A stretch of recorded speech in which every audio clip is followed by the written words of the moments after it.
आज जब कुछ लोग आए, मैंने पूछा कि आप क्या करते हैं, तो कुछ लोगों ने कहा कि हम किसान हैं। वे आप यात्रा में क्यों आए हैं? उन्होंने कहा कि हमको हमारे गन्ने का दाम नहीं मिल रहा है, हमारी जो मांग थी उसको पूरा नहीं किया गया है, फसल का दाम दुगना करने की बात थी, वो नहीं हो रहा है। कुछ ऐसे नौजवान थे जो कॉरपोरेट में नौकरियां करते थे इसी इलाके के, और घर से बहुत दूर जा कर के औरंगाबाद में उन्होंने इंजीनियरिंग की पढ़ाई की, एमबीए की पढ़ाई की, और लॉकडाउन के बाद जो है वो जब वर्क फ्रॉम होम कर रहे थे, अचानक एक दिन कॉल आया और उनसे उनकी नौकरियां छीन ली गई। कुछ ऐसी महिलाएं थी जिन्होंने साफ साफ कहा कि हम इस यात्रा में चल रहे हैं क्योंकि लगातार किचन चलाना, घर बार चलाना मुश्किल होता जा रहा है, पूरा का पूरा हमारा बजट बिगड़ गया है। जब हम ये सवाल पूछ रहे थे तो इसी बीच उनमें से एक यात्री ने पूछा कि आप क्यों चल रहे हैं? हमने कहा कि हम इसलिए चल रहे हैं कि इस देश के लाखों करोड़ों लोग रोज अपना जीवन जीने के लिए चलते हैं।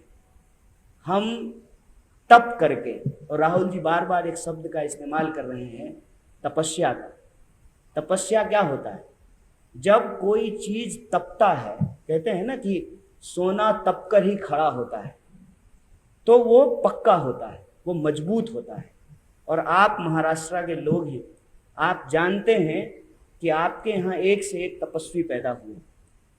उन्होंने अपने जीवन में त्याग किया, तपस्या की, और आपके हाथ में एक बहुत बड़ा विरासत दिया है कि आप गर्व से कह सकते हैं कि आप महाराष्ट्र की धरती से आते हैं, आपका जन्म इस महान भूमि पे हुआ है।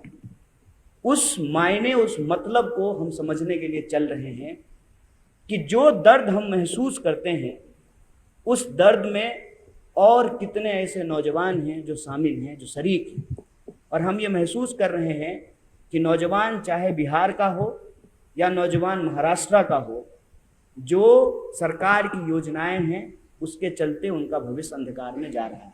यहाँ भी ऐसे नौजवान मिले जो एनसीसी में थे या किसी प्राइवेट आर्मी एकेडमी में ट्रेनिंग लिए हैं, उनको लगता है कि उनको अब आर्मी में नौकरी नहीं मिल सकती है क्योंकि सरकार नौकरियां खत्म कर रही है। और मेरी उस बात से वो सहमत होते हुए नजर आए कि आपके बच्चे की नौकरी की गारंटी नहीं है, और अमित शाह जी का बेटा बीसीसीआई का सेक्रेटरी बन गया है, और वो सेक्रेटरी बना रहे इसलिए कानून में भी परिवर्तन किए जा रहे हैं।